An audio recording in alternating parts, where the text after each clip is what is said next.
여러분 안녕하십니까? 증시 깨부시계 황대현입니다. 최근 봄이 이제 솔솔 오고 있고요. 전반적으로 이제 주식시장도 훈풍이 서서히 불고 있는 이런 흐름이다 이렇게 봅니다. 그래서 오늘 23일 현재 전체적인 그 증시 깨부시기에 있어가지고요. 과연 지수의 방향성은 어떻게 될 것인가 이런 부분을 좀 말씀을 드리고요. 무엇보다도 바로 이제 그 종목이 가장 그 중요하지 않습니까? 그래서 여러분들한테 오늘은 종목 부분을 많이 말씀을 좀 드리도록 하겠습니다. 자, 우선적으로 오늘 증시 깨부시기, 바로 지수 깨부시기, 과연 지수의 방향성이 어떤 방향으로 갈 것인가? 코스닥 시장 그동안 많이 그 반등을 함으로써요. 이거 상당히 그 많이 오르지 않았냐? 이런 부분에 그 부담감이 있고요. 거래소 시장은 오르는 등 마는 등 오르지만은 뭔가 흡족하지 않고 2% 부족한 이런 현상을 보이고 있습니다.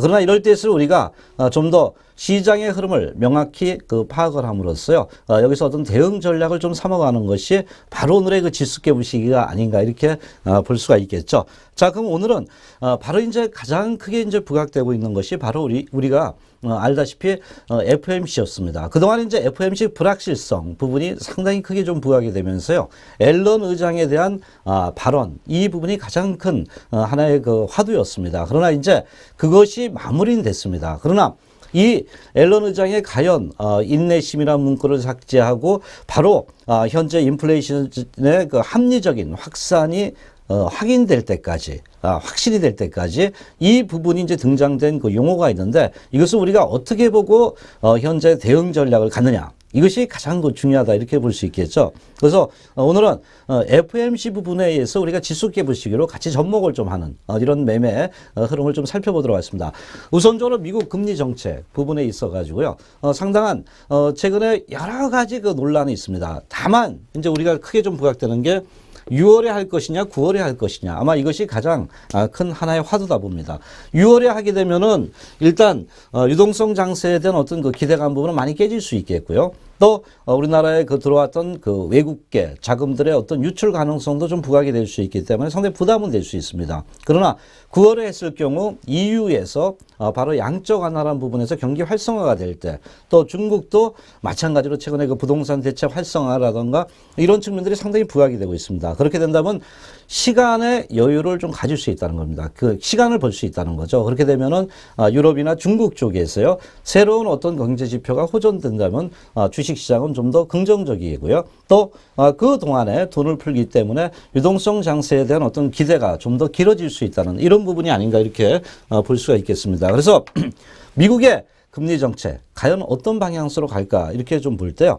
최근 가장 크게 좀 부각된 게 인내심의 삭제입니다. 그러니까 이제는 인내심이라는 부분에 어떤 그 시간을 길게 간다는 이런 우리가 상징적인 용어를 갖다가 일단은 삭제를 했다는 겁니다. 그 다음에 이게 드러난 게 바로 인플레이션에 합리적인 확신이 됐을 경우 금리 인상을 하겠다는 이러한 부분의 문구가 새로 등장을 했다. 이렇게 볼 수가 있겠죠. 그렇다면 현재 그 미국의 그 상황을 볼 때 두 가지 측면을 볼 때 과연 미국이 지금 현재 어느 위치에 있느냐가 가장 중요하다 이렇게 좀 볼 수 있습니다. 제가 판단하기에 지금 미국에서 가장 큰 화두는 강달러입니다. 강달러가 나타나면서 우리나라 환율이 어떻게 됐습니까? 상당히 평가절하되면서 요동을 치고 있고요. 또 일본도 마찬가지고 EU도 마찬가지입니다. 그래서 이 강달러 현상이 현재 우리가 그 두 가지 양면적인 동전이다 이렇게 볼 수 있죠. 하나는 뭐 약달러가 되면 우리가 이제 그 절하되면 수출은 잘 되는데 또 이건 간추리 리스크가 부각될 수 있고 이런 그 두 가지 측면들이 크게 좀 부각이 되고 있는데 어쨌든 미국이 강달러가 되면서 최근에 나타나는 현상을 우리가 읽어낸다면 이 인플레이션의 합리적인 확신의 그 시점, 그러니까 인내심 삭제라는 부분은 언젠가는 금리 인상을 하겠다는 얘기고요. 바로 인플레이션의 합리적인 확신은 이것이 나타날 때 기간조율을 하고 있다는 것을 뜻하는 겁니다. 그래서 현재 미국이 과연 그 이 기간조율에 어느 위치에 있느냐가 가장 중요하다. 이렇게 좀 볼 수가 있겠죠. 그런데 일단 강달러가 나타나면서 미국이 최근에 그 일시적인 경제 지표의 경기 여건이 일단은 소강 상태로 들어갔다는 겁니다. 물론 이제 고용 지표는 완전 고용이라는 이런 측면이 부각되고 있지만 질적인 면, 그러니까 그 어떤 그 고용 인원수보다도 임금이라는 그 측면으로 봤을 때는 아직은 질적인 면에서 그렇게 흡족한 건 아니다. 완전 고용에 따른 완전 임금이 아니라는 측면들이 부각이 되고 있고요.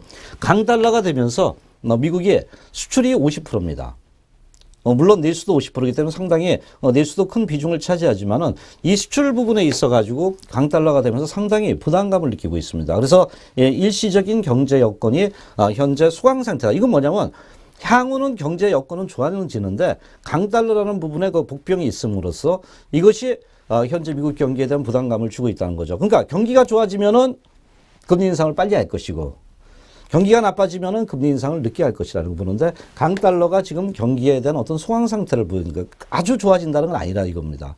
특히 미국이 최근에 대체 에너지 여러분 잘 아시다시피 최근에 들어오면서 그동안 중동의 유가 부분이 크게 그 부각된 부분이지만 셰일가스, 세일 유전이라는 부분이 나타나면서 미국의 고용, 인구에 큰 영향을 미치고 있습니다. 또 에너지 섹터 부분도 상당히 미국에 영향을 미치고 있습니다. 그런데 강달러가 나타나면서 저유가라는 측면들이 부각이 되고 이것은 미국의 에너지 기업에 대한 상당한 실적에 대한 부담감을 주면서 파업도 막 일으키고 있잖아요.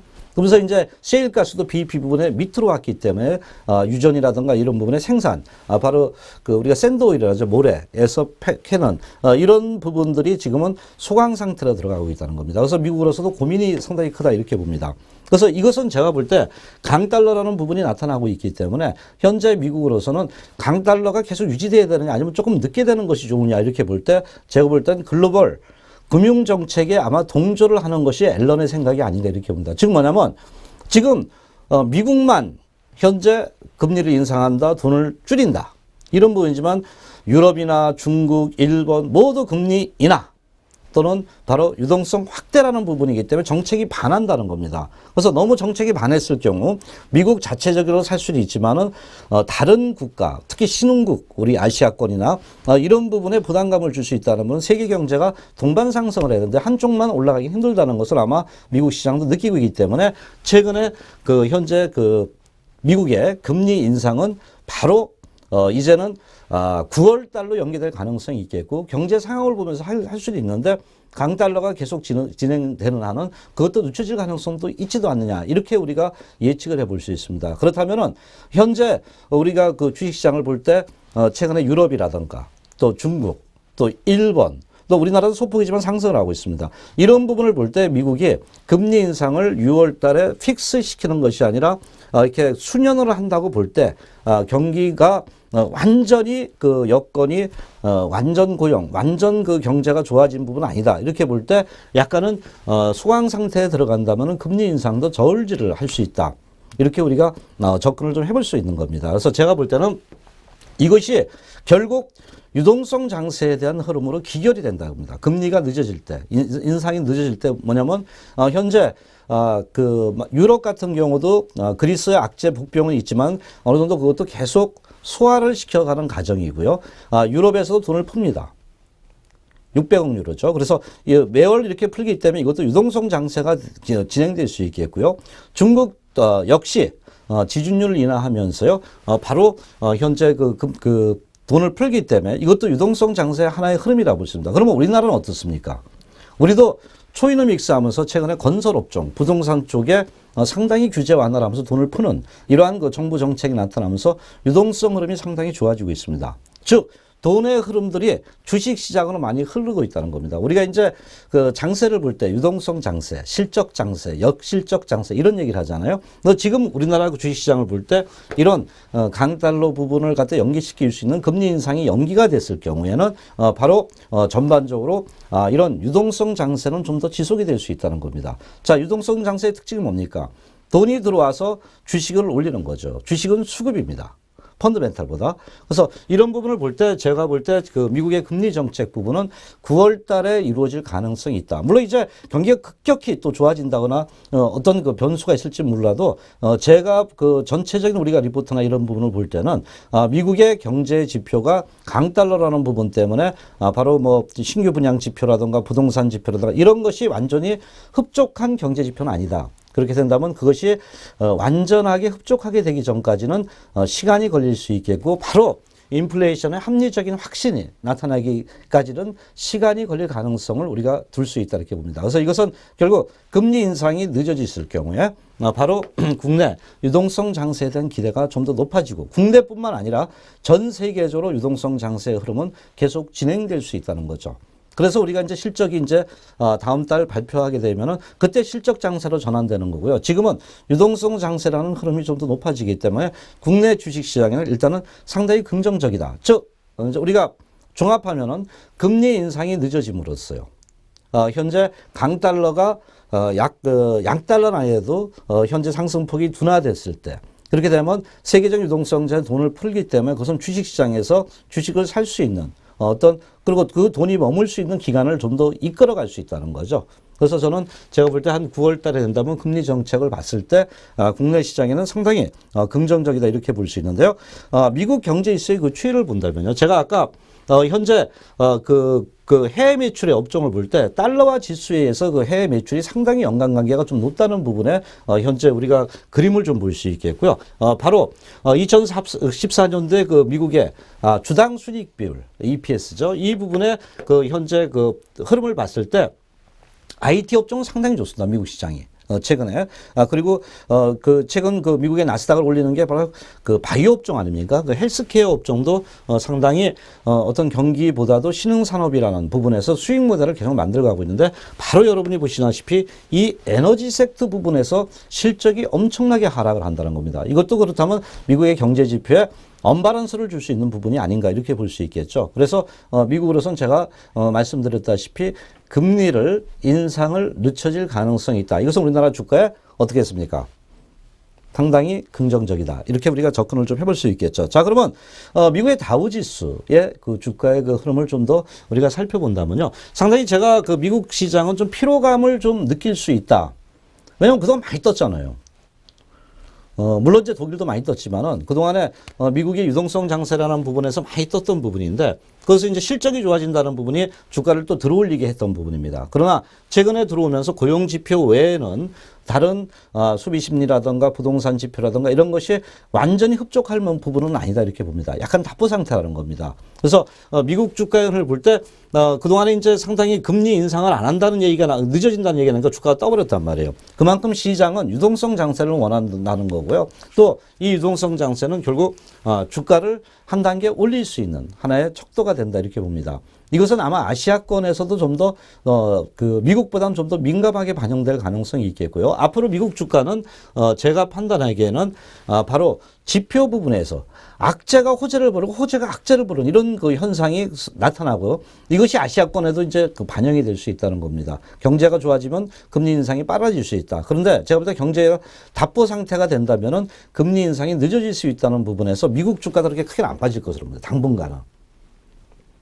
뭐 9월 달에 가서도 언젠가는 금리 인상을 하겠지만은 그 텀이 3개월 정도 남아 있다면 그동안에 그 경제 지표가 아시아권이 좋아진다, 유럽권이 좋아진다면 그 유동성 장세의 기간이 좀 더 길어질 수 있다는 부분이죠. 그래서 미국 주가 흐름을 볼 때 여기서 변동성이 우리나라의 주가에 상당히 영향을 미칠 수 있느냐 볼 때 과거보다 많이 그 축소가 될 수 있는 부분 중에 하나다 이렇게 말씀을 좀 드릴 수 있겠죠. 자, 그러면 이제 요 그 흐름 다시 한번 말씀을 좀 드린다면은 금리 인상 가능성은 경제 지표에 따라 변동성을 줄 수 있지만은 최근에 미국의 강달러라는 부분 때문에 수출에 대한 부담과 또 유가 하락에 따른 바로 그 에너지 섹터에 대한 실적 부진, 실적에 대한 부담 이런 부분은 미국 경제 지표를 모두 다 흡족하게 만족시키지 못할 것이다. 이렇게 우리가 접근을 좀 해봐도 되지 않겠냐. 이렇게 판단이 됩니다. 그래서 현재 우리나라뿐만 아니라 전 세계적인 그 흐름, 바로 금리 인상이라는 화두 부분을 봤을 때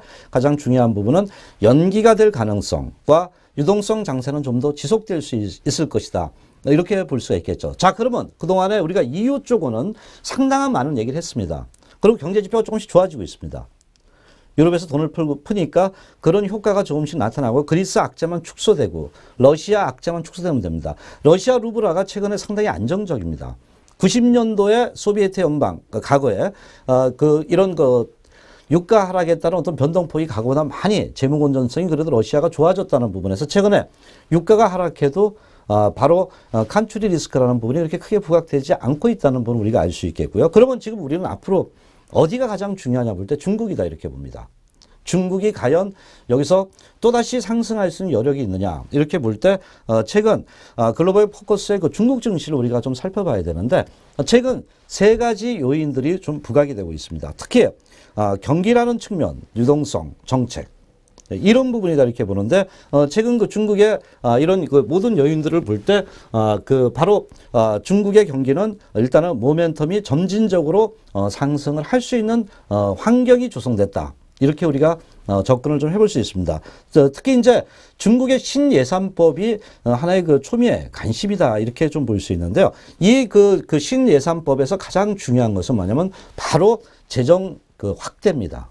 돈을 푼다는 얘기죠. 그래서 이 부분은 유럽과 마찬가지로 경기 회복 기대감이고 전 세계적으로 돈을 푼다는 겁니다. 그래서 최근에 중국에서 지방 그 정부 채권 그 발행 규모를 과거 4천억이었습니다. 그 6천억으로 올렸다는 겁니다. 그만큼 2천억이 돈을 풀 수 있다는 거죠. 이 부분과 더불어서 최근에 상당히 그 이제 그 지방 그 정부의 그 채무 그 차안을 갖다 해준다는 겁니다. 그래서 그러니까 그 다시 그걸 갖다가 돈을 빌려준다는 거죠. 다시 사준다는 거죠. 그래서 이러면서 채무상환 시스템을 마련했다는 부분이 상당히 중국의 이러한 그 신예산법에 대한 기대가 상당히 긍정적으로 부각이 될 수 있다는 거고요. 마지막으로 최근 제가 우리나라 건설 경기 얘기하잖아요. 과거에 우리가 뉴딜 정책이나 신뉴딜 정책이나 모두 경기를 확산시키기 위해서는 가장 먼저 그 펌프론이니까 물을 부어야지 물이 올라오잖아요. 펌프예요. 마찬가지로 중국도 기간 산업입니다. 건설 쪽인 돈을 갖다 써두면은 바로 그게 그 경제 지표로 긍정적으로 나타날 수 있기 때문에 바로 부동산 매매 규제를 철폐합니다. 그 가능성이 2015년에 높아지는데 한 가구, 두 가구에 대한 정부의 어떤 그 상당한 푸시 부분을 완화할 가능성이 높아지고 있다는 겁니다. 그렇게 된다면 이제 이 부분에서 부동산 시장의 활성화가 될 수 있겠고요. 보조금도 연계를 해주면서요. 바로 부동산의 그 확대 정책을 이끌어가지 않겠느냐 이렇게 우리가 접근을 좀 해볼 수 있겠습니다. 그래서 최근 그 부동산 그 흐름을 볼 때 중국의 바로 그 현재 인프라 그러니까 기간 산업이라든가 이런 부분에 상당히 투자를 하고요. 이것은 결국 뭐냐면 건설 업종이라든가 또 특히 이제 그 수도권 상하이 쪽이 아닌 지방권의 건설의 인프라를 갖다 기간 산업 활성화했을 경우에 그것이 고용과 수요와 경기 회복에 대한 기대가 높겠고요. 바로 부동산에 또 투자가 되면서요. 이 부분의 수요가 늘어날 수 있다는 겁니다. 그래서 그 2015년에 인프라 부분에 이제 그 신예산법에 봤을 때 투자 목표치를 상향을 했다는 겁니다. 이것은 돈을 붓겠다는 얘기거든요. 쏟겠다는 얘기거든요. 그래서 이런 돈을 쏟았을 경우에는 중국도 돈이 활성화되면서 돈이 흐르면서요. 자본적인 돈이 흘러야 되잖아요. 흐르면서 경기 활성화에 대한 기대가 높겠고요. 또한 2015년도에 그 보장성 주택 건설 목표치도 현재 상회가 된다는 이런 부분이 나타나고 있습니다. 그래서 현재 보장성 주택 신규 착공 목표치가 늘어나고 있다. 이런 흐름들은 바로 중국의 지수 부분에서 상당히 긍정적 역할을 해줄 수 있다. 즉 유동성 장세가 중국에서도 시작될 수 있다는 겁니다. 그리고 경제 활성화가 실질적으로 신예산법에서 진행이 되고 있다는 부분은 중국 주가에도 상당히 긍정적이고요. 그 중국의 흐름들이 국내에도 영향을 미칠 수 있는 환경이 조성되고 있다. 우리가 이렇게 접근을 좀 해보면 되지 않겠나 이렇게 봅니다. 그래서 오늘 지수 갭시기, 바로 증시 갭시기 이 부분에서 가장 먼저 우리가 금리라는 부분의 인상이 현재는 그 유보적인 가능성이 상당히 높다는 부분이가 그리고 나서 유럽이나 특히 중국 쪽에서 경제 활성화를 하면서 경기가 살아났을 경우에는 우리나라 그 주식, 그러니까 대세라 그러잖아요. 추세. 그 흐름들이 상방향으로 좀 더 이어질 가능성이 높다. 즉 지금은 유동성 장세가 좀 더 이어질 가능성이 높다는 부분에 포커스를 두고요. 우리나라 주가에서 접근을 좀 하는 것이 낫다. 이렇게 우리가 판단을 해볼 수 있겠죠. 이제 무슨 뜻인지 아시겠죠? 그래서 현재 저는 그래서 주가를 갖다가 하방향보다 상방향을 봅니다. 경기가 나빠도 우리가 이제 모든 주식은 근심의 벽을 타고 올라간다 그랬잖아요. 그리고 이제 환희 속에 사라지는데 지금은 모두 환경이 안 좋습니다. 우리 경기 안 좋다 그러죠. 그러나 이런 주가는 미리 근심의 벽을 타면서 미리미리 주가가 올라가는 것입니다. 선반영된다 이렇게 볼 수 있겠죠. 그래서 이런 주변적인 환경을 볼 때 지수 측면은 우리는 상방향, 상승 쪽에 무게중심을 두고 접근하는 것이 좋다. 이렇게 좀 말씀을 좀 드렸습니다. 그만큼 환경이 좋아지고요. 금리 인상은 늦어질 수 있다는 부분에 초점을 맞추자 이렇게 말씀을 드립니다. 그래서 오늘 증시 지수 갭 시기에서는 지수의 방향성을 볼 때 상승 쪽 무게중심에 초점을 두자. 긍정적으로 접근하자. 대세를 큰 대세는 아니라도 추세의 흐름상 상승 쪽이 이어질 가능성이 23일 이후 현재부터 높다. 이렇게 말씀을 좀 드리도록 하고요. 잠시 후에 여러분 또다시 뵙도록 하겠습니다.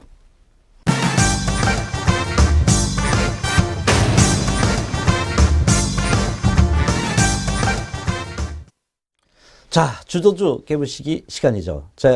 바로 전 시간에는 여러분들한테 금리라든가 또 이제 그 전 세계 그 흐름의 그 긍정적 시각을 말씀드렸고요. 그래서 우리나라 거래소 시장 최근 23일 현재 약간은 변동성은 주고는 있지만은 추가적인 상승 쪽에 무게 중심을 두고요. 코스닥 시장도 탄력은 계속 이어질 것으로 봅니다. 다만 이제 많이 올랐기 때문에 숲보다 나무를 보고 21선 이평이 깨지지 않는 한은 코스닥 시장은 계속 선순환 상승이 이루어진다. 오늘 그 전체 을 볼 때 IT 업종과 또는 바이오 업종 또는 대체 에너지가 이런 부분에서 서로가 선순환 상승이 이루어지고 있다는 부분에 초점을 두고요. 자, 그러면 그런 코스닥 시장의 선순환의 그 흐름들이 과연 어떤 종목을 우리가 찾으면 될까? 이분이 이제 가장 우리 고민거리입니다. 그동안엔 주가가 이제 바닥에서 들 때는 우리가 얼마든지 접근을 하고 또 이 부분에서 매매를 했지만은 최근 이제 코스닥 시장을 접하는 사람, 이제 처음 입문한다던가 그동안 타이밍을 보면서 어떤 때를 기다렸던 분들 이런 얘기를 합니다. 아유, 코스닥 시장 너무 많이 올랐다. 부담스럽다. 이런 얘기를 하잖아요. 근데 제가 이런 또 얘기를 합니다. 코스닥 시장은 숲보다 나무를 보자. 지금은 숲을 보기에는 약간 그 주가의 흐름부터 출렁거릴 수 있는 구간에는 가고 있습니다. 그러나 출렁거리는데 거기서 나무는 상당히 쑥쑥 자라는 나무들도 많이 있다. 이렇게 우리가 접근을 해볼 수 있습니다. 그래서 그런 종목군들을 찾는 것이 현재 우리의 가장 중요한 하나의 그 일가가 아닌가 이렇게 볼 수가 있겠죠. 그래서 주도주 깨부시기 시간에서는요. 바로 코스닥 시장에서 소외된 종목을 찾아보자. 이렇게 좀 말씀을 좀 드리도록 하겠습니다. 특히 이제 최근에 이제 우리나라 그 주가 코스닥 시장의 주가가 상승을 하면서 12개월 예상 퍼 대비 뭐 한 16배 정도 상당히 많이 올랐습니다. 그 지수를 봤을 때는 그 부담스럽다는 측면인데 코스닥 시장 그렇잖아요. 퍼보다는 성장성, 정부 정책, 또 수급 이런 투자 심리 이런 부분이 맞물릴 때 주가는 한 단계 더 상승을 한다는 겁니다. 우리가 그 DJ 시절에 여러분 아시다시피 제가 뭐 누누이 말씀드린 것 중에 하나에 뭐 새로운 기술, 핸디스포트 막 이런 거 여러분들이 하면 아마 옛날 급등했던 종목들이 상당히 기억이 날 겁니다. 그만큼 그 당시에는 퍼보다는 성장성을 보고 주가가 막 날아갔습니다. 그다음 바로 황우섭 박사가 있을 때 산성 PC를 또 연상할 수 있죠. 그 당시에 줄기세포라는 거, 그 생소한 이름이었죠. 그것이 탄생되면서 제대열과 더불어 주가를 상당히 급등하게 만들었습니다. 그러나 그 당시에는 실적보다는 성장성이 많이 부각되면서 주가를 많이 올렸던 부분입니다. 그러니까 약간 우리가 이제 그 모래 위에다 성을 쌓는 사상누각이라고 했잖아요. 그 당시에는 막상 그런 것이 하나의 신산업으로 부각됐는데 실적을 까보니까 실적이 이렇게 좋지 못했던 겁니다. 그래서 주가가 급등 후 급락을 했던 부분인데 최근 들어오면서 나스닥의 그 주가의 상승을 볼 때 일단은 그 바이오 업종에서도 실적이 상당히 겸비된 종목들이 많이 나타나고 있습니다. 국내 시장도 그런 부분과 또 IT 업종이 최근에 반도체 또는 휴대폰, 모바일 또 최근에 그 사물이 이런 것과 연관이 되면서요 수익 모델을 서서히 만들어가고 있다는 겁니다. 전자지갑 뭐 이런 부분과 더불어서 그래서 코스닥 시장에 새로운 신먹거리가 나타나기 때문에 그런 종목들은 계속 탄생이 되는 지금 환경이다. 저는 이렇게 봅니다. 이것은 바로 뭐 6개월 만에 끝나는 환경은 아닙니다. 1개월 만에 끝나는 환경도 아니고요. 과거 DJ 시절에 강남의 불은 꺼지지 않는다 그랬잖아요. 그게 몇 년을 갔습니다. 마찬가지로 국내 그 코스닥 시장도 최근에 나스닥의 그 흐름을 본다면은 이제 수익 먹거리를 많이 창출하고 있기 때문에 이것은 주가 상승의 동력이 될 수 있는 환경이 조성됐다. 이렇게 볼 수 있겠죠. 그래서 최근 이제 어쨌든 주가가 많이 뜨면서 이제 부담스럽습니다. 그러나 이 부담이 우리가 이제 뭐 과거 뭐 코스닥 시장 보면 뭐 퍼가 30배, 40배, 100배까지 간 게 있습니다. 옛날에 바이오 업종 뭐 200배까지 간 종목도 있었습니다. 그것이 이제 버블론으로 끝나지만 주식시장은 버블은 항상 끼게 돼 있습니다. 그러나 어쨌든 지금 볼 때 최근에 실적을 그래도 겸비하면서 갈 수 있는 이런 코스닥 시장의 그 종목들이 나타나고 있다 봅니다. 그렇다면 이제 현재 그 흐름을 볼 때 실적 개선이라든가 그래도 안정적인 재무 구조를 갖고 있는데 시장에서 그렇게 눈에 띄지 못했던 종목 또 주가가 그렇게 많이 오르지 않은 종목들을 우리가 찾아보면 또 그런 그 종목군들에서 바로 우리가 이제 그 진흙 속에서 진주를 또 발견할 수 있다고 봅니다. 물론 제가 예시하는 종목이 무조건 급등한다. 뭐 이것은 아닙니다. 우리가 이런 그 어떤 그 기준으로 해서 종목을 선정을 한다면 상당히 코스닥 시장에서 종목들을 많이 찾아볼 수 있는 그 흐름이 아닌가 이렇게 볼 수 있습니다. 그래서 오늘의 주제 코스닥의 스몰캡 이슈입니다. 그래서 이 부분들이 과연 얼마만큼 있느냐 우리가 이제 찾아보고요. 또 이제 주식 소외된 종목을 찾자 이렇게 봅니다. 그래서 이 밸류에이션 부담이 느끼고 있으면서 코스피 퍼가 많이 올라갔던 부분에 대한 부담감이 있지만은 바로 실적 구조가 실적의 개선이 되고 안정적인 재무 구조 그리고 차트상 어느 정도 오르지 않은 종목군에서 바로 소외된 종목을 찾아보자 이렇게 말씀을 좀 드리겠는데 이 리포트는 그 현재 NH투자증권에서 나온 겁니다. 상당히 저도 공감이 되는 종목군들은 많습니다. 그런데 오늘은 한 4종목을 여러분들한테 보니까 여러분들이 잘 취사 선택해서 종목에 접근을 좀 하셔도 되는데요. 여기서 오늘 스몰캡 이슈로서 현재 그 4종목을 우선적으로 이제 그 말씀을 드리자면 바로 아트라스 BX, 그 다음에 슈프리마 아마 많이 들었을 겁니다. 3번 정밀은 아마 시청자분들도 그 종목이 뭐 아시는 분도 있겠고 모르시는 분도 있겠고요. 그 다음 토건 건설 쪽에 주택 쪽 있지만 토건 그 쪽이 있잖아요. 그쪽에 남아토건이라고 있습니다. 그래서 오늘은 4종목을 갖고 우리가 그 스터디를 하면서요. 또 이 부분의 실증적인 예를 보면서 어떤 매매 전략을 좀 삼아가도 되지 않겠나 이렇게 보는데요. 일단 제가 볼 때 가장 이 종목의 그 선택 배경 중에 하나는 일단은 퍼 부분에 대한 그 기대감도 상당히 높게 있고요. 일단 안정적인 재무 구조가 상당히 특징입니다. 대개 안정적인 재무 구조를 갖고 있는 기업은요. 그러니까 유보율이 높은 기업은 현재 경제 상황이 변할 때 M&A를 빨리 한다던가 돈이 있는 기업은요. 또는 바로 어떤 그 투자를 할 때 가감하게 투자를 할 수 있습니다. 경제가 좋아질 때. 그리고 그 업황이 좋아질 때. 그래서 경쟁력이 위해서 위에 있다는 겁니다. 그래서 특히 코스닥 시장 과거에 이제 재무구조의 어떤 취약성이라든가 실적 부진 뭐 이런 부분이 있지만은 최근에 들어오면서 우리가 이제 중소형주에 날아간 주식들 바로 자산 가치가 높았던 주식들이 그 상당히 급등을 했습니다. 부동산 가격 상승이라는 이런 측면이 나타나면서. 근데 이제는 또 부동산 그 재무 구조도 좋고 실적도 좋은 종목군이 주가에 안 갔으면 그것도 또 어떤 계기가 됐을 때 상승 탄력에 대한 그 기대 이런 부분도 상당히 높아질 수 있다는 부분이 아닌가 봅니다. 자, 그러면 이제 한 종목 한 종목 우리가 추려가면서 스터디를 좀 하도록 하겠습니다. 자, 첫 번째 종목은 아트라스 BX입니다. 일단 아트라스 BX 부분은 이제 그 우리가 그 축전지 부분 자동차 이 전문 업종이죠. 국내 시장에서 한 20%인데 아마 세방전지가 1위입니다. 그래서 이게 또 이 기업은 이제 2위 업체다 이렇게 좀 볼 수 있는데요. 특히 그 축전지를 만드는 것 중에 원재료가 납이 이제 그 비중이 그 상당히 80% 이상 차지합니다. 그래서 이 부분이 낙가격이 그만큼 중요한 부분이고요. 환율도 상당히 중요하다. 이렇게 좀 볼 수 있죠. 그래서 이런 부분이 이제 아트라스 BX의 중요한 어떤 실적의 변수다. 이렇게 보는데 가장 중요한 건 제가 아까 재무구조가 안정된 종목은 언제든지 대항할 수 있고 언제든지 업종에 대해서 돈을 투자할 수 있다는 부분이죠. 그러니까 쉽게 말하면 돈이 많은 기업들. 그만큼 장사도 잘했다는 거잖아요. 그래서 수명금성 자산이 1900억대, 부채 비율도 25%밖에 되지 않는 상당한 우량한 재무구조를 갖고 있는 것이 아트라스 BX다. 이렇게 우리가 접근을 좀 해볼 수 있죠. 자, 그럼 아트라스 BX 과연 어떤 그 현재 그 기대 심리가 높아질 수 있느냐 볼 때 바로 그동안에 설비 투자를 많이 했습니다. 그래서 캐파 증설의 효과가 서서히 지난해 4분기부터 반영이 될 수 있다는 이러한 그 측면들이 크게 좀 부각되고 있고요. 아까 원자재 비중이 81%를 차지하는 게 납이라 그랬잖아요. 납 가격이 하락을 하고 있습니다. 그래서 이것은 바로 원가 부분에 대한 경쟁력을 현재 만들 수 있겠고요. 현재 환율이 상승되면서 수출 쪽의 외부 변수는 일단 우호적으로 현재 나타날 수 있는 부분 중에 하나다. 이렇게 볼 수 있겠죠. 올해 매출액 전년 대비 뭐 큰 폭은 아닙니다. 9%, 한 10% 정도 증가되는데 영업이익 부분이 이제 조금 더 늘어날 수 있다는 겁니다. 과거에 그렇게 좋지 않았던 종목들이 좋아질 때 주가는 항상 제가 새롭게 보인다 이렇게 말씀드렸잖아요.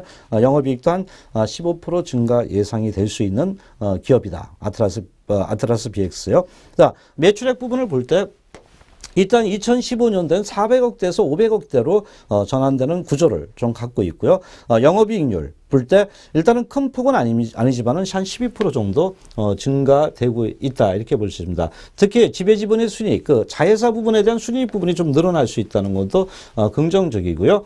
EPS가 한 6천원대 넘어가면서 바로 매출액이 500억, EPS가 6천원대를 통과하는 이런 부분이 나타납니다. 그래서 펀은 한 6.3배 정도 예상을 되지만 어쨌든 또 자산 가치도 상당히 낮습니다. PBR 가치가 0.8배밖에 되지 않기 때문에 이것이 아트라스 BX에 대한 어떤 하나의 메리트가 현재 있지 않겠느냐 이렇게 볼 수 있겠고요. 그래서 상당히 그 올해는 작년보다 축전지 부분이라든가 납가격 하락 이 부분이 뭐 상당히 긍정적으로 부각될 수 있습니다. 자, 아트라스 BX의 바로 차트 흐름을 좀 보도록 하겠습니다. 그동안 주가 많이 빠졌죠. 그죠? 많이 빠진 이후에 최근에 한 단계 올려놓고 조정을 줬는데 23일 오늘 상당히 주가 급등을 했습니다. 그러면서 뭐냐면 중요한 눌림목 구간에서 탄력을 줬다는 법입니다. 주가가 상당히 코스닥 그 주가들은 뭐 급등을 한 종목들이 많기 때문에 부담은 되잖아요. 그런데 이 종목 같은 경우는 낙폭 이후에 이제 다시 한번 이평 수렴 그러고 나서 여기서 강력한 탄력을 준 부분이다. 이렇게 본다면 이제 큰 흐름상 이 파동이 일단 기술적 반등 이후에 상당히 물량에 대한 부담감을 많이 줄여놓고요. 그리고 눌림목 부분에서 주가를 치고 올라갔다. 이렇게 볼 수 있죠. 그래서 뭐 상승 장악형 캔들이다. 뭐 이런 얘기를 하잖아요. 그래서 지금 볼 때 저항선이 아래로 갔기 때문에 이것은 지지선 역할을 할 수 있는 환경이 조성됐다. 이렇게 우리가 볼 수가 있겠죠. 그래서 자, 아트라스 BX 상당히 최근에 눌림목 부분에서 이제 반등을 합니다. 물론 이제 뭐 바로 뜨면 쫓아가기 뭐 하더라도 제가 볼 때는 여기서 머문다면은 바로 눌림목 구간 쫀 안에 있는 부분이 아닌가 이렇게 볼 수 있습니다. 그래서 저점 매수도 괜찮겠고요. 다만 요 39,000원대 요 지지가 깨지지 말아야 되겠죠. 그래서 이것은 눌림목 이후에 어떤 그 상승 기대감이 높아지는 차트 모습이다 이렇게 봅니다. 많이 안 올랐죠.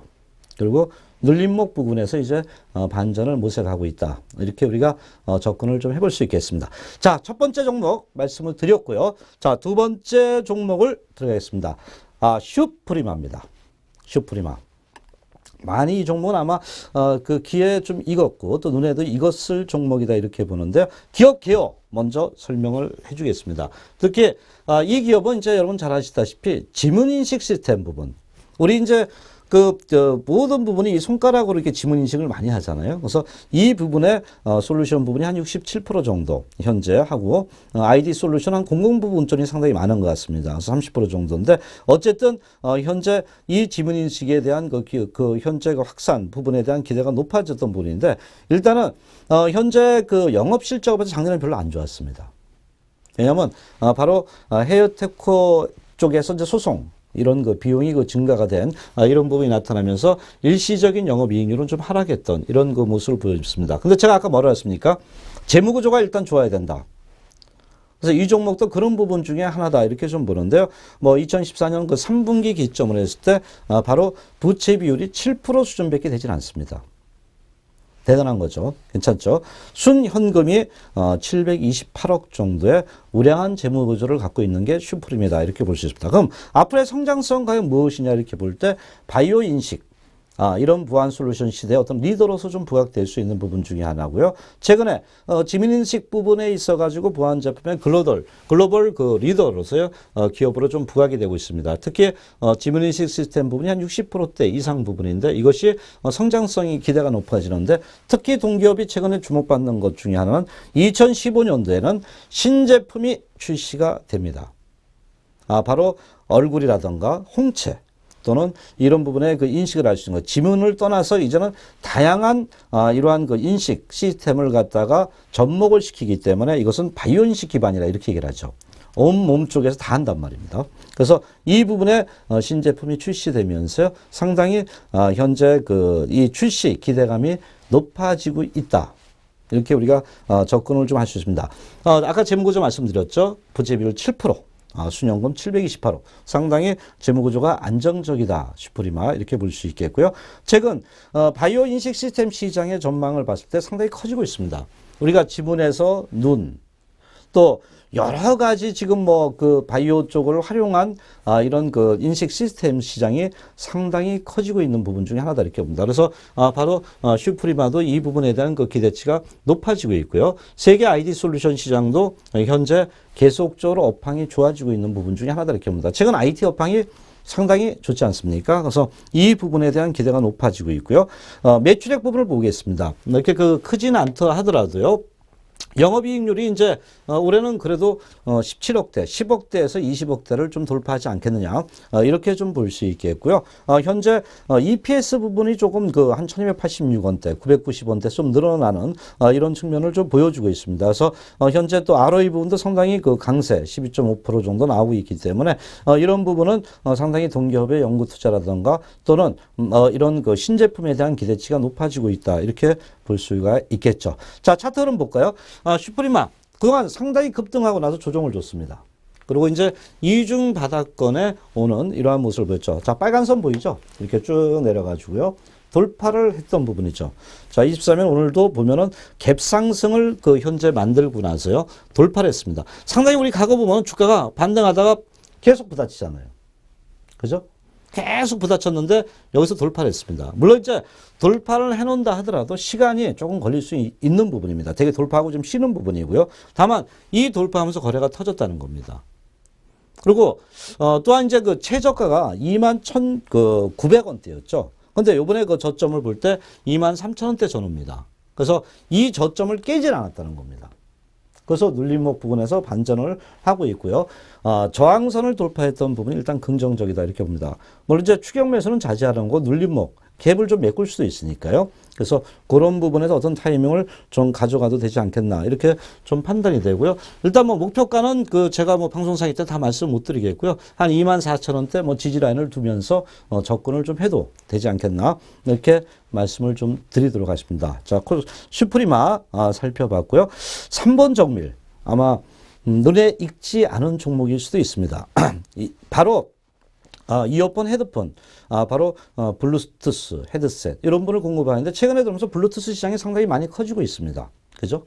그래서 과거보다는 이런 부분에 그 매출이 좀 높아지고 있는데 수출 비중이 상당히 높습니다. 일단은 뭐 최근에 환율을 봤을 때 수출 비중이 높은 기업들은 일단은 긍정적이다. 이렇게 좀 볼 수가 있겠죠. 특히 일본 업체 쪽에서 캐노드와 또 아우디오, 뭐 테크니카 요 부분에 ODM 형태로 이제 공급을 좀 하고 있는데요.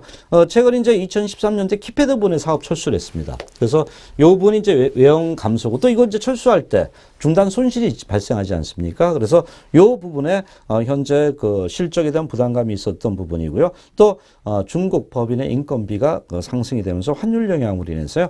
바로 2013년도 이런 부분에서 영업이익률이 좀 하락했던 기업이다. 이렇게 볼 수 있겠죠. 자, 그러면 3번 정밀이 현재 앞으로 그 전망은 어떻게 되냐 볼 때 일단 2014년도에도 약간은 그 실적에 대한 부담감이 있었습니다. 바로 매출액이 27% 정도 감소됐고요. 영업이익도 64%나 좀 감소된 부분입니다. 다만 여기서 또 우리가 좀 봐야 될 부분이 순현금성 자산이 시가총액 대비 73%로 우량한 재무구조를 갖고 있고요. 지금 현재 상황은 어떤가 볼 때 JVC라든가 아우디오 뭐 이런 부분의 주문량이 서서히 그 증가가 됐고요. 북미 위주로서 공급이 회복이 되고 있다는 부분을 우리가 초점을 좀 둬야 되지 않겠냐. 그래서 2015년도에 매출이 일단은 11%대 증가, 영업이익도 무려 과거보다 기조효과지만 72%나 크게 증가될 예상을 할 수 있다. 이렇게 볼 수 있죠. 마지막으로 자 순현금성 그 자산이 547억, 시가총액 대비 73%라 그랬죠 아까요. 부채 비율이 21%, 뭐 거의 무차익 경영에 가깝다. 이렇게 우리가 접근을 해볼 수 있죠. 예금성도 있기 때문에. 그래서 상당히 3번 정밀도 과거에는 상당히 힘들었던 부분이지만은 이제 조금씩 어떤 실적이라든가 이런 부분들이 조그만 그 희망이 서서히 보이고 있다. 이렇게 볼 수 있습니다. 특히 이제 바로 아까 JVC 일본 쪽이잖아요. 2014년도에 많이 줄었잖아요. 그죠? 이제 2015년도엔 조금씩 어떤 그 변화를 볼 수 있겠고요. 바로 아우디오 이 테크니카에도 현재 14년도에 상당히 줄었습니다. 그래서 이런 부분이 주가에 부담감을 줬던 부분이지만 우량한 재무구조와 올해 들어오면서 서서히 현재 그 매출 기대감이 긍정적으로 부각이 되고 있는 상황 중에 하나다 이렇게 볼 수 있죠.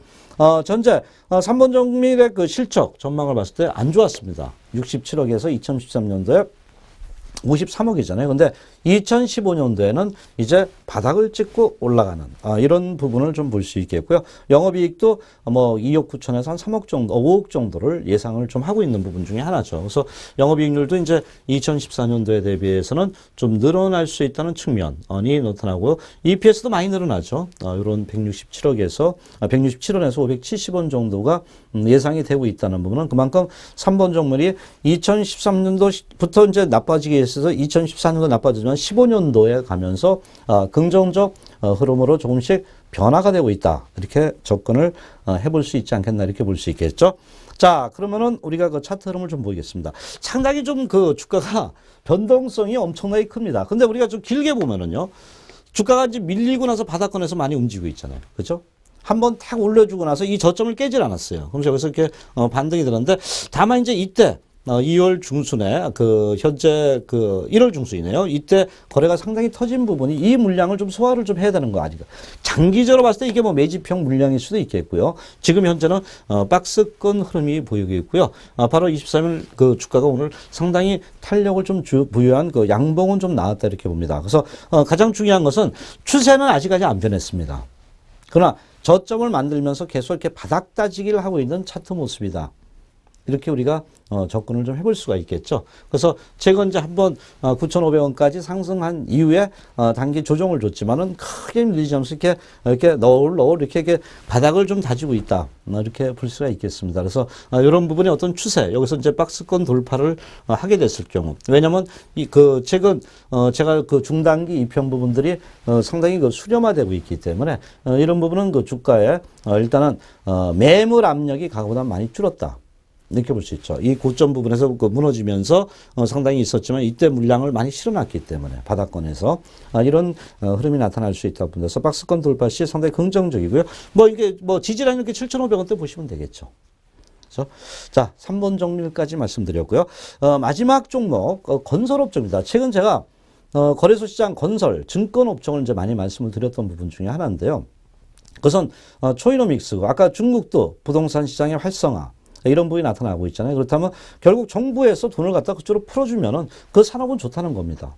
그래서 현재 남아토건도 최근에 들어오면서 상당히 변화는 좀 많이 나타나고 있습니다. 자, 기업 개요를 한번 볼까요? 매출 비중을 볼 때 2014년도의 매출 비중, 바로 건축, 토목 부분이 한 15%고요. 특히 발주가 이제 공공기관이 상당히 높았던 부분입니다. 근데 그 부분에서 이제 공공부문의 수익성 하락이 좀 안 좋았죠. 수익성 하락이었습니다. 왜냐하면 그만큼 정부도 경기 침체가 되면서요. 이런 공공 부분에서 수익성 부분이 가보다 많이 줄었던 부분인데 최근에 민간 부분에서 수주가 조금씩 그 증가가 되고 있다는 이러한 얘기가 좀 나오고 있고요. 이제 공공 부분도 그렇잖아요. 돈을 풀게 되면은 이 부분에서 수익성 부분은 과거 그 최악에서 좀 벗어날 수 있는 상황이 나타나지 않겠냐. 이렇게 볼 수 있습니다. 자, 과거의 우리 흐름을 좀 볼까요? 특히 이제 그 미군공사 부분에서 상당히 수익이 좋았던 부분인데 이 부분과 공공 부분의 순이익가 하락. 그래서 영업이익률이 좀 하락이 됐습니다. 과거 상당히 독점하다시피 했었죠. 그러나 그것이 현재 영업이익률이 하락이 됐던 부분이고요. 그래서 최근에 들어오면서 상당히 실적에 대한 어떤 그 부담감이 있었지만 제일 중요한 거 2014년도에 3분기 말 풀 때 그 부채 비율이 한 15% 정도 된 거고요. 순연금이 350억. 상당히 안정적인 재무 구조를 갖고 있는 기업 중에 하나다 이렇게 볼 수 있습니다. 이 기업은 그 적자가 없었던 기업으로 우리가 좀 볼 수 있는데 상당히 알짜 회사다 이렇게 좀 보는데요. 현재 남아통은 이제 알짜 자회사 부분에 지분 가치가 조금씩 부각될 수 있는 전망을 우리가 볼 수 있다 이렇게 볼 수 있습니다. 즉 뭐냐면 현재 그 자회사분의 그 남아 산업을 갖고 있는데 지분율 한 29% 정도 되잖아요. 근데 여기 이제 그 무한 CC 최근에 부동산 가격이라든가 뭐 경기 회복이 됐을 때 이런 그 무한 CC 부분에 대한 어떤 뭐 그 자산 가치 이런 부분도 부각이 될 수 있는 부분인데요. 이 분을 운영하는데 요 무한 CC 이 남아 산업이 갖고 있는 자회사가 이제 상장될 가능성이 높아지고 있습니다. 바로 한국 CNT죠. 지분율 한 43% 정도 가까이 있는데 아마 이쪽에 건설 경기가 뭐 호황이 된다면은 지금보다 좋아진다면은 이 부분에 대한 그 기대치가 가보다는 상당히 긍정적으로 부각이 될 수 있다 이렇게 보고요. 최근에 그 케이블 TV 상당히 여러분 아시겠지만 그동안에 광고라든가 이 부분의 부담 이런 측면들이 경기가 나빠지면서 별로 안 좋았던 부분인데 최근에 들어오면서 정부에서 광고 규제를 완화를 해주고 케이블 TV라든가 이 부분에 대한 어떤 기대치 높아지고 있죠. 물론 이제 지상파 TV도 마찬가지겠지만은요. 그러고 나서 현재 만일 경기가 회복이 될 때 광고 효과에 대한 그 기대가 과거보다는 좀씩 좋아지지 않겠냐 이렇게 보고 있고요. 강주 동구나 북구 지역의 케이블의 TV의 그 독점 사업자다 이렇게 볼 수 있습니다. 아까 말씀드렸던 부분 중에 하나가 남아통운은 일단은 안정적인 재무 구조를 갖고 있다는 것이 하나의 장점이다. 이렇게 볼 수가 있겠죠. 그래서 2014년 3분기 말 부채비율 아까 15%, 현금이 350억인데 이 기업은 바로 설립 이래 적자가 된 적이 없답니다. 그래서 이건 상당히 어떤 안정적인 수익 구조를 좀 창출할 수 있는 어떤 그 시스템을 좀 만든 것이 아닌가. 이렇게 우리가 접근을 좀 해볼 수가 있겠죠. 특히 이제 2015년도에도 현금을 기반으로 해서요. 민간공사 아까 공공 부분에서 이제 민간공사 부분에 대한 수주가 조금씩 이루어질 가능성이 높다는 부분이죠. 상당히 저도 낯익은 종목이다 여러분들 이렇게 볼 수 있는데 재무구조라든가 이런 자회사 상장에 대한 기대가 높아질 수 있는 흐름이다 이렇게 봅니다. 자. 현재 그 남아통운의 그 흐름을 볼 때 매출이라든가 영업이익률 볼 때 특히 이제 영업이익률은 약간은 정체될 가능성 2015년도에 있는 부분인데 순이익률 부분들이 높아질 수 있는 부분입니다. 이제 땅을 판다던가 여러 가지 이제 자산 가치가 높아진다던가 이런 부분의 그 순이익률에 대한 그 기대치가 남아 있는 부분 중에 하나다 이렇게 볼 수가 있겠죠. 그래서 매출액 부분의 변화는 좀 나타나고 있습니다. 보시면은 매출액이 14년도, 15년도에도 상당히 이렇게 늘어나고 있다는 부분은 일단은 제가 이 기업은 적자가 없던 기업이다. 그러면 이것은 안정적인 어떤 수익 구조를 만들 수 있는 현재 흐름이다. 그럼 매출도 늘어난다면 수익 부분도 아주 강력하게 늘어나지는 않겠지만은 조금씩 늘어난다면 기업의 어떤 우량한 재무구조 가치라든가 이런 부분이 조금씩 부각될 수 있겠고 최근에 건설업종에 대한 그 기대가 가고는 상당히 높아지고 있습니다. 특히 이제 아파트 관련이라든가 이런 부분이지만 정부 정책과 맞물리면서요, 상당히 그 긍정적 흐름이 계속적으로 진행이 되고 있다. 이렇게 볼 수가 있겠죠. 그래서 매출이 좀 늘어나고 있다는 부분이 하나의 이 회사의 어떤 경쟁력 또는 사업 다각화에 대한 긍정적 흐름이 나타나고 있다는 거죠. 그 부분을 우리가 좀 살펴봐야 되겠고요. 자, 매출액 부분을 좀 보도록 하겠죠. 매출액 96억, 그다음 영업이익도 3억 천. 그러니까 상당히 다 플러스잖아요. 안정적인 재무 가치를 계속적으로 갖고 가는 기업 중에 하나가 아닌가 이렇게 좀 볼 수 있습니다. 물론 이제 영업이익률이 급격해 변화가 되는 부분은 아니지만은 현재 그 바로 지배지분 순이익 부분이 조금 좋아지고 있습니다. 제가 아까 그 자회사 부분의 어떤 상장이라든가 또 자회사가 실적이 가보다 조금씩 이제 최악의 수순을 벗어난다면은 이 부분도 현재 그 순이익 부분도 높아질 수 있다 이렇게 봅니다. 물론 이제 EPS나 펄을 볼 때 급격하게 어떤 변화는 나타나고 있지 않지만은 현재 우량한 자산 구조라든가 이런 부분에 대해서 상대적인 메리트가 좀 부각이 될 수 있는 환경이 조성될 수 있다. 이렇게 좀 볼 수 있죠. 그래서 이 기업은 제가 볼 때는 안정적이다. 이렇게 접근을 하고 특히 건설업학 정부 정책 지원에 대한 그 기대가 서서히 현재 부각이 되면서 건설업종들이 최근 들어오면서 상당히 탄력이 좋아지는 종목들이 많습니다. 그래서 그 부분을 우리가 염두에 두고요. 현재 동기업의 그 자회사에 대한 상장 가능성 이 부분에 우리가 포인트를 좀 줘야 되지 않겠냐 이렇게 말씀을 좀 드릴 수 있겠습니다. 자, 차트 흐름 좀 볼까요? 남아통운도 이제 고점 6,630원대 구간에서 주가가 상당폭 하락을 좀 해왔던 부분이고요. 저점을 찍고 5,000원대 부근에서 꾸준하게 이렇게 저점이 높아가고 있습니다. 물론 아직까지 저항선이 있습니다. 그래서 오늘 같은 경우도 그 23일 보면은 바로 이제 그 약간의 십자운봉이 나타나면서 주가가 굉장히 거래가 터졌잖아요. 근데 대개 이런 그 캔들이 형성이 되면은 상당히 주가가 흔들립니다. 그런데 23일 현재 아랫꼬리가 강하게 나왔다는 겁니다. 그래서 이분의 물량 부담감이 있다 하더라도 이것을 어느 정도 극복하는 그 흐름을 좀 보이고 있고요. 원체 주가가 그동안 그 하락 부분에서 이제 추세의 어떤 전환을 서서히 진행되고 있는 상황이 아닌가. 이렇게 우리가 접근을 좀 해볼 수 있습니다.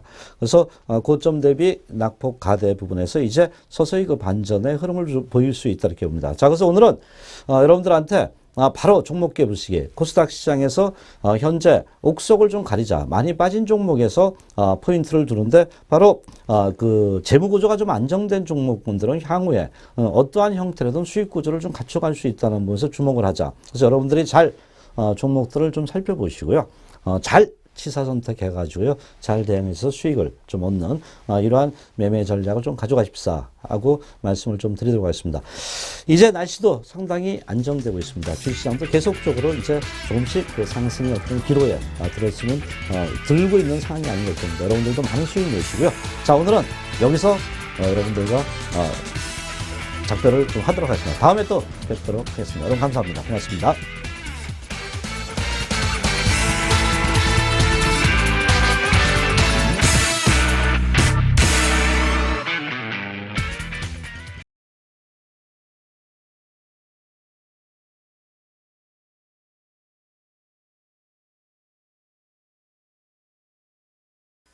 Quick, quick,